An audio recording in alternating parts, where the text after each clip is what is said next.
देश में नहीं टल रहा कोरोना का खतरा, फिर कोरोना संक्रमित हुई केंद्रीय मंत्री स्मृति ईरानी। दिल्ली में लगातार तीसरे दिन मिले 1500 से ज्यादा मामले। केंद्रीय नागरिक उड्डयन मंत्री ज्योतिरादित्य सिंधिया पहुंचे ग्वालियर। कार्यकर्ताओं ने किया जोरदार स्वागत। सिंधिया ने कहा, देश हित में है अग्निपथ योजना।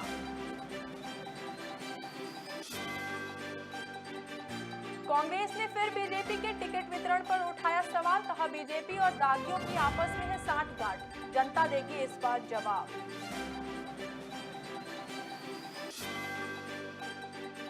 और बीजेपी प्रदेश अध्यक्ष वीडी शर्मा का बयान। कहा, निकाय चुनाव में स्कूटनी का काम लगभग पूरा, क्रिमिनल रिकॉर्ड वालों को बाहर किया गया।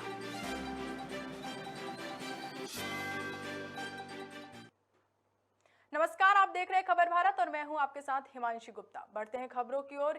पीएम मोदी ने कर्नाटक को 28,000 करोड़ की सौगात देते हुए कई परियोजनाओं का उद्घाटन किया। पीएम मोदी ने बेंगलुरु में रेल परियोजनाओं और बुनियादी ढांचे से जुड़ी परियोजना का शिलान्यास किया। इस दौरान उनके साथ कर्नाटक के मुख्यमंत्री बसवराज बोम्मई भी मौजूद रहे। आपको बता दें कि पीएम मोदी 2 दिवसीय दौरे पर कर्नाटक की राजधानी बेंगलुरु में हैं।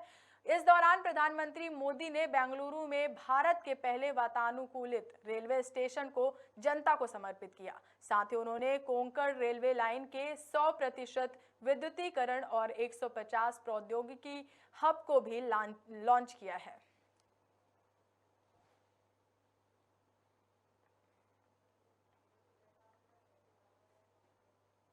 राजधानी दिल्ली में कोरोना का खतरा टलने का नाम नहीं ले रहा है। केंद्रीय महिला एवं बाल विकास मंत्री स्मृति ईरानी फिर से कोरोना पॉजिटिव पाई गई हैं। इस बात की पुष्टि उन्होंने खुद अपने ट्विटर अकाउंट पर ट्वीट कर दी है, जिसके बाद उन्होंने खुद को आइसोलेट कर लिया है। साथ ही चुनावी कार्यक्रमों से भी दूर हो गई हैं। आपको बता दें कि दिल्ली के राजेंद्र नगर विधानसभा सीट पर 23 जून को उपचुनाव होना है, जिससे बीजेपी उम्मीदवार के पक्ष में स्मृति ईरानी एक चुनावी सभा में शामिल होने वाली थी, लेकिन अब उन्होंने सारे कार्यक्रम रद्द कर दिए हैं।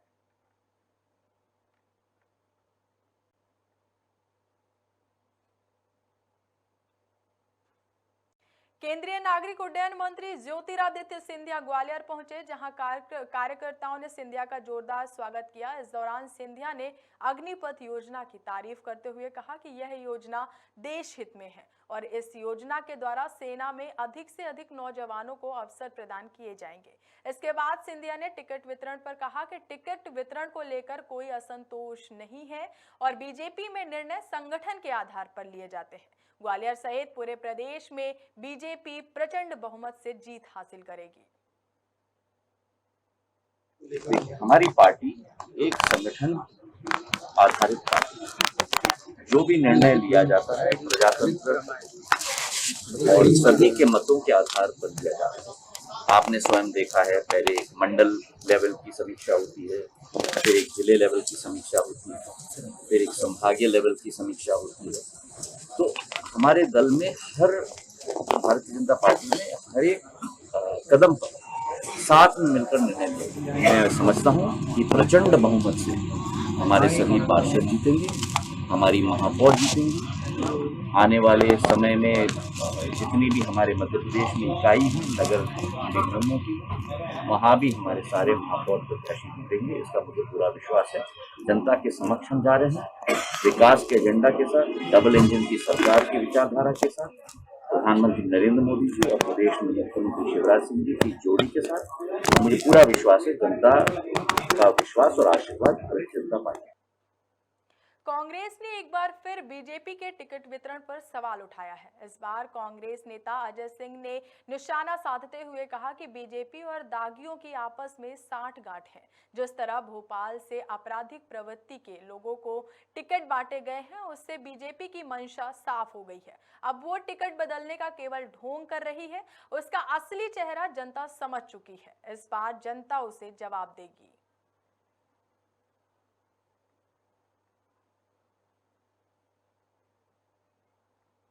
प्रदेश में नगरीय निकाय चुनाव में भारतीय जनता पार्टी और अपराधियों का गठबंधन सबके सामने आ गया है। भारतीय जनता पार्टी की पोल खुल गई है, जहां भारतीय जनता पार्टी का अप्रत्यक्ष तौर पे अपराधियों से गठबंधन था। नगरीय निकाय चुनावों में प्रत्यक्ष तौर पर उम्मीदवार बनाए गए, जहां इंदौर में वार्ड नंबर 56 में युवराज उस्ताद की पत्नी को उम्मीदवार बनाया गया। भोपाल में वार्ड 40 में सट्टा किंग की पत्नी को उम्मीदवार बनाया गया। वार्ड 44 में एक अन्य अपराधी पिंकी भदौरिया को उम्मीदवार बनाया गया। जब इन उम्मीदवारों की सच्चाई जनता के सामने आ गई, भारतीय जनता पार्टी की पोल खुल गई, तो सुचिता की नाटक नौटंकी करते हुए इन उम्मीदवारों को बदलने की बात की जा रही है। लेकिन जनता भारतीय जनता पार्टी और अपराधियों के इस गठबंधन को अच्छे से देख चुकी है। प्रदेश की जनता इस तरह की अपराधियों की राजनीति को पसंद नहीं करती है। कांग्रेस पार्टी द्वारा सभी जगह स्वच्छ एवं साफ सुथरी छवि के उम्मीदवार बनाए गए हैं। भाजपा द्वारा अन्य भी जगहों पर अपराधी तत्वों को उम्मीदवार बनाया गया है। मध्य प्रदेश की जनता कमलनाथ जी के नेतृत्व में नगरीय निकाय चुनावों में कांग्रेस पार्टी को ही जिताएगी। हमने जीरो टॉलरेंस की नीति अपनाई है, जिससे अपील समिति के सामने जिनके क्रिमिनल के रिकॉर्ड हैं उनको बाहर किया गया है। वार्ड नंबर 40 से सट्टा किंग बाबू मस्तान की पत्नी मसर्रत और वार्ड नंबर 44 से कुख्यात बदमाश भूपेंद्र भदौरिया का टिकट काटा गया है। आज नगर निकाय और ग्रामीण निकाय के चुनाव में खासतौर पर नगर निकाय के चुनाव का स्क्रूटनी का जो काम है वो लगभग पूरा हुआ है और सभी प्रत्याशी जिनके नामांकन वैध घोषित होकर अब वो फाइनल प्रत्याशी की भूमिका में आए हैं, तो मैं ऐसे भारतीय जनता पार्टी के सभी प्रत्याशियों को शुभकामनाएं देता हूं, बधाई देता हूं। तो अपील समिति है तो पूरे प्रदेश भर के कार्यकर्ताओं को ये हमने अधिकार दिया था कि किसी को अगर लगता है कि कहीं कोई दिक्कत है, किसी प्रकार की कोई परेशानियां उनको आती है, तो अपील समिति के सामने अपनी बात को वो कहेंगे। मैं धन्यवाद करता हूं हमारी अपील समिति को। हमारे भगवान दास सबनानी जी, विनोद गोटिया जी, बंसीलाल गुर्जर जी, सब ने मिलकर के पूरे प्रदेश भर के सभी कार्यकर्ताओं की अपील को सुनकर उनको बिल्कुल गंभीरता के साथ संतुष्ट करते हुए जो आवश्यक था उन पर निर्णय लिए और बाकी सभी चीज़ों को ठीक तरीके से उन्होंने जो प्रयास किया है। इसी प्रकार से ऐसे जो प्रत्याशी हैं जिनके क्रिमिनल रिकॉर्ड्स हमारी अपील समिति के सामने, हमारे नेतृत्व के सामने आए, प्रशासन के अंदर, पुलिस के अंदर, समाज के अंदर जिसकी छवि आपराधिक है, जुए सट्टे से लेकर के जिला बदर हैं, ऐसे लोग या उनके परिवार के व्यक्ति को अगर भारतीय जनता पार्टी के प्रत्याशी के तौर पर अगर भूमिका उनकी बन गई, तो हमारी अपील समिति ने और हम लोगों ने मिलकर के ऐसे प्रत्याशियों को, जैसे मैंने कहा था कि इंदौर का हमने विड्रॉवल किया था, इसी प्रकार से आज हमने 2 प्रत्याशियों का विड्रॉवल किया है। वार्ड क्रमांक 44 भोपाल के अंदर भूपेंद्र चौहान, पिंकी भदौरिया, उनके आपराधिक रिकॉर्ड को देखते हुए भारतीय जनता पार्टी ने जो प्रत्याशी घोषित किया था उनको हमने विड्रॉवल किया है। ओबीसी चयनित शिक्षकों ने अपनी भर्ती को लेकर लोक शिक्षण संचालनालय में विरोध प्रदर्शन करते हुए नारेबाजी की। शिक्षकों का आरोप है कि 2018 की भर्ती को लेकर 21 मार्च 2022 से लगातार धरना प्रदर्शन किया जा रहा है, लेकिन सरकार ने ओबीसी को छोड़कर अन्य सभी वर्ग के शिक्षकों को ज्वाइनिंग दे दी। अब हम लोग सरकार से मांग करते हैं, या तो सरकार सम्मानजनक ज्वाइनिंग दे, नहीं तो इच्छा मृत्यु की इजाजत दे। फुलबांध है और मैं बालाघाट जिले से आई हूँ और मेरे जिले से मेरे साथियों के साथ साथ पूरे 52 जिले से ओबीसी चयनित शिक्षक आए हुए हैं। चूँकि 2018 के जो ओबीसी चयनित शिक्षक है उनकी फाइनल लिस्ट जारी नहीं की जा रही है। इसी वजह से हम लोग 90 दिन से यहाँ पर अनशन, धरना प्रदर्शन और आंदोलन कर चुके हैं, लेकिन सरकार हमारे लिए किसी भी प्रकार का एक्शन नहीं लिया है सर। और इसी वजह से आज हम लोग पुनः आंदोलन कर रहे हैं यहाँ पर। हाँ, शांतिपूर्ण धरना प्रदर्शन और आंदोलन कर रहे हैं, और लेकिन ये कि कोई भी अधिकारी हमारी बातें सुनने के लिए नहीं आ रहे हैं। सर अभी तक तो फिलहाल में कोई नहीं आया है। हम चाहते हैं कि media, digital media, print media और अधिकारियों के माध्यम से सरकार तक हमारी बातें पहुंच जाए। और ओबीसी 90 दिन, आज पूरे 90 दिन हो चुके हैं सर, हम लोग बहुत अधिक परेशान हो चुके हैं। नगरीय निकाय चुनाव को लेकर पार्टी की बगावत तेज हो गई है। जहां बीजेपी के क्षेत्रीय नेता पार्टी छोड़ने का फैसला कर रहे हैं, तो वहीं अपनी बात रखने के लिए कार्यकर्ता सोशल मीडिया का सहारा ले रहे हैं। आपको बता दें कि क्षेत्रीय व्यक्ति उम्मीदवार को दरकिनार करने से वार्ड नंबर 1 से लेकर 6 तक की जनता और कार्यकर्ताओं ने आक्रोश जताया है और नेता फॉर्म भर निर्दलीय लड़ने का फैसला लिए हैं।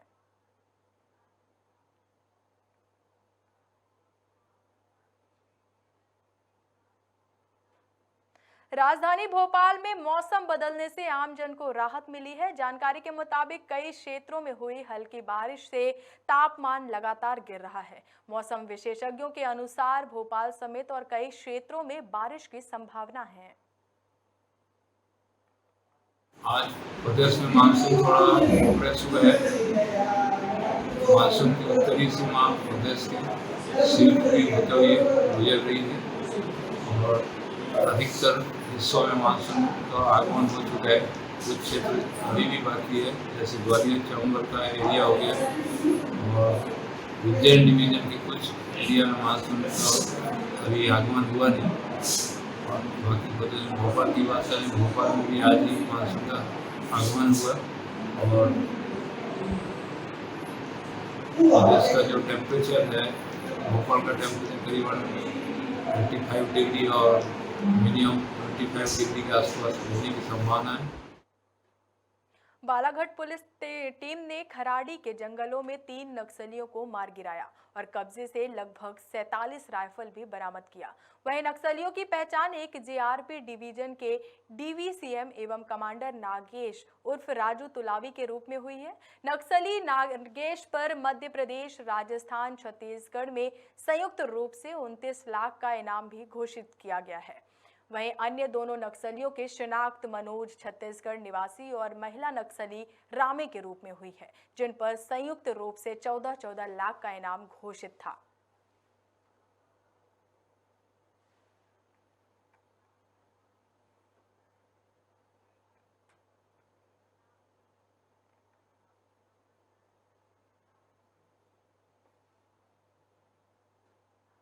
खबर नरसिंहपुर के गाडरवारा से, जहां एसडीएम सृष्टि जयंत देशमुख ने साईखेड़ा, चीचली, साली चौका नगरपालिका नगर परिषद में समीक्षा करने पहुंची। वहीं गाडरवारा में 24 वार्ड के प्रत्याशियों के फॉर्म की भी समीक्षा की है।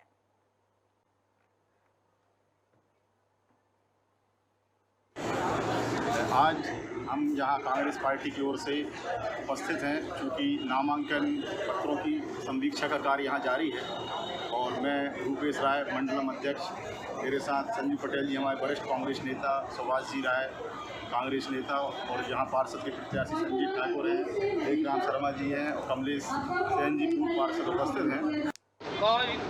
शिवाजी वार्ड से भारतीय जनता पार्टी के अधिकृत प्रत्याशी के रूप में वैशाली रूपेश राय शिवाजी वार्ड से चुनाव लड़ रहा हूं।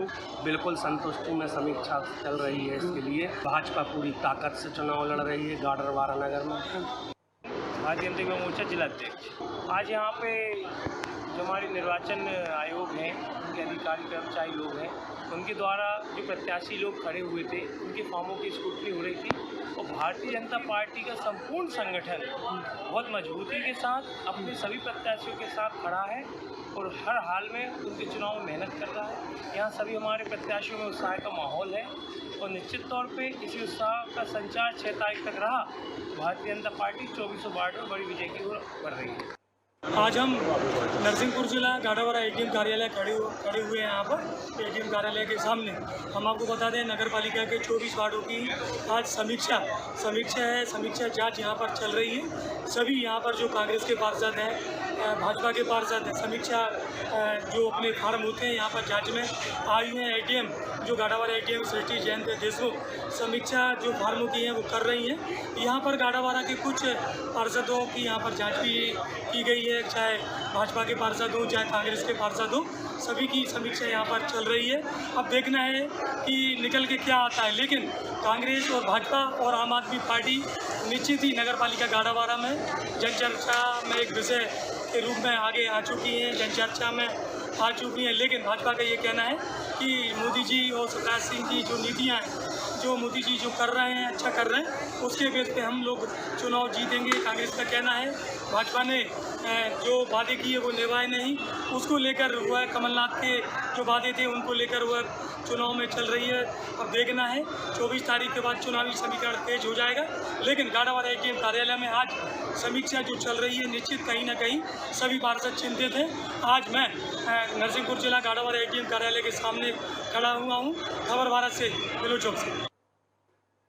पूरे देश समेत छत्तीसगढ़ में भी अग्निपथ योजना पर प्रतिक्रियाएं सामने आ रही हैं, जहां छत्तीसगढ़ सरकार ने अग्निपथ योजना को युवाओं के साथ छलावा बताया है, तो वहीं पूरे देश में हो रही हिंसा को संज्ञान में लेते हुए सुरक्षा के पुख्ता इंतजाम भी कर दिए हैं।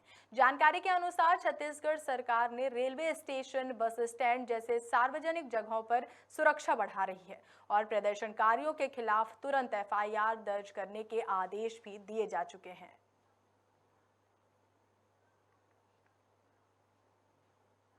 इंदौर शहर में एक बार फिर अवैध हथियार का मामला सामने आया है, जहां एक नाबालिग पिस्टल और मैगजीन के साथ गिरफ्तार हुआ है। पुलिस के मुताबिक मुखबिर से सूचना मिली कि एक नाबालिग राजीव गांधी चौराहे पर पिस्टल और मैगजीन लेकर खड़ा है। संदेह जताया गया कि हो सकता है कि वो पिस्तौल किसी को बेचने आया है। पुलिस के पूछे जाने पर युवक ने बताया कि वो यह पिस्टल किसी जफर नाम के व्यक्ति को देने आया था। पुलिस ने मामला दर्ज करके जफर नाम के युवक की तलाश शुरू कर दी है। चुनाव आचरण संहिता के मद्देनजर अवैध हथियारों के प्रयोग और अवैध हथियारों की तस्करी के सिलसिले में मुखबिरी प्राप्त की गई थी, जिसमें खरगोन के बामखल गांव का निवासी एक नाबालिग रात्रि में एक 7.65 mm बोर की पिस्टल के साथ में मैगजीन सहित पकड़ाया है और उसके विरुद्ध धारा 25 आर्म्स एक्ट के तहत प्रकरण पंजीबद्ध किया गया। किसी एक जफर नाम के आरोपी ने उसे ये पिस्टल बेचने के लिए दी थी और उसको यहाँ भेजा था। उसी दौरान नाबालिग पकड़ में आ गया। जफर की तलाश की जा रही है। मोदी सरकार की अग्निपथ योजना को लेकर देश के कई हिस्सों में लगातार विरोध प्रदर्शन जारी है, जिसके बाद अब बिलासपुर में भी कुछ संगठनों ने भारत बंद का ऐलान कर दिया है, जिसको लेकर जिला प्रशासन सतर्क हो गया है और सुरक्षा को ध्यान में रखते हुए स्थानीय रेलवे स्टेशन पर RPF, GRP और पुलिस की टीम लगातार फ्लैग मार्च कर निगरानी रखने का काम भी कर रही है। अग्निपथ को लेकर जो आक्रोशित हैं और इस संबंध में आज भारत बंद का ऐलान किया गया है और इसके लिए रेलवे स्टेशन में और सभी जगह पुलिस बल तैनात किए गए हैं।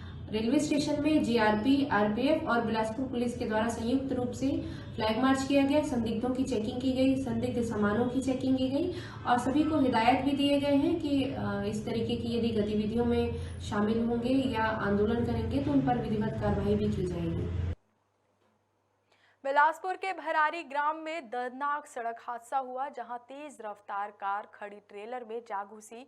वहीं हादसे में 4 लोगों की मौत और एक महिला घायल हो गई, जिसे सिम्स अस्पताल में भर्ती कराया गया। वहीं महिला की हालत गंभीर बताई जा रही है। जानकारी मिलते ही घटनास्थल पर पहुंची पुलिस ने परिजनों को हादसे की जानकारी दी। आपको बता दें कि कार में कोरबा के वरिष्ठ अधिवक्ता मनोज राठौर के बेटे भी थे। रायपुर से कोरबा की ओर जा रहे थे। ये आज हम लोग उमाशंकर पांडे और हम और थाना प्रभारी रतन सिंह के साथ ये अब विजिट करने गए थे, तो पता चला कि वहाँ करीब रात में 3-3:30 बजे के आसपास इस गाड़ी पे 2 लड़के और 3 लड़कियाँ थी और एक ट्रेलर पहले खराब था लेकिन बहुत साइड में था। हम लोग इस बार देख के आ रहे हैं, साइड में था वो चाहता 15 से 17 फीट जगह बाकी था, बिजली निकल सकता था, परंतु ऐसा प्रतीत होता है या तो उसको झपकी आया होगा या फिर पता नहीं है, तो या तो झपकी या फिर दारू वारू पिए रहे होंगे, ऐसा प्रतीत हो रहा है देखने से। अभी FIR हुआ नहीं है, शेष थाना प्रभारी के द्वारा अपनी गाड़ी को टोइंग करके थाना भिजवा दिया और देखने से यही प्रतीत हुआ, यानी कि कार वाले की पूरी लापरवाही पाई। छत्तीसगढ़ शासन के PHE मंत्री रुद्र गुरु ने पत्रकारों से चर्चा की, जिसमें उन्होंने सरकार की तारीफ करते हुए कहा कि हमारी सरकार ने घोषणा पत्र में जो 36 वादे किए थे उनमें से 32 वादे पूरे कर लिए गए हैं। वहीं जब पत्रकारों ने शराबबंदी को लेकर सवाल किया तो इस पर मंत्री ने कहा कि शराबबंदी को लेकर हमारी सरकार पूरी प्रयास कर रही है और इसे भी शीघ्र ही बंद किया जाएगा। इसके बाद रुद्र गुरु ने प्रदेश के सभी कलेक्टरों को खराब बोरवेल बंद करने का निर्देश भी दिया है। मैं खुद जिस परंपरा से बिलोंग करता हूँ, हमारे में शराब को वैसे ही एक अच्छी चीज़ नहीं मानी जाती। समाजी स्तर पे भी शराब पे हम बैन लगाते हैं और यह तो हमारे जन घोषणा पत्र में इसको लिया गया। माननीय मुख्यमंत्री जी इसको सीरियसली ले रहे हैं, इसके लिए एक समिति भी बनाई गई है और निश्चित तौर पर वो समिति समय समय पे अपना रिपोर्ट दे रही है और उस रिपोर्ट के आधार पर आने वाले समय में बंद किया जाएगा।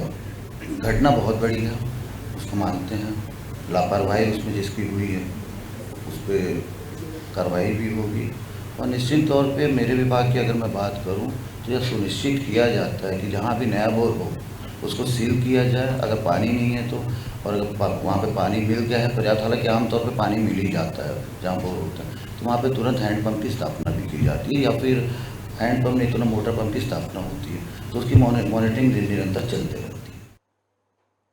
शिवपुरी से सनसनीखेज मामला सामने आया है, जहां आकाशीय बिजली गिरने से 2 दर्जन भेड़ों की मौत हो गई। जानकारी के अनुसार राकेश पॉल नाम का युवक अपनी भेड़ों को चरा रहा था, तभी बारिश शुरू हो गई, जिस कारण चरवाहे ने पास के ही एक पेड़ के नीचे सभी भेड़ों के साथ शरण ले ली, जहां भीषण बिजली गिर गई, जिस कारण 24 भेड़ों की मौके पर ही मौत हो गई और 12 भेड़ घायल हो गए। मौके पर पहुंचे अधिकारियों ने चरवाहे को सभी तरह की सहायता देने का आश्वासन दिया है।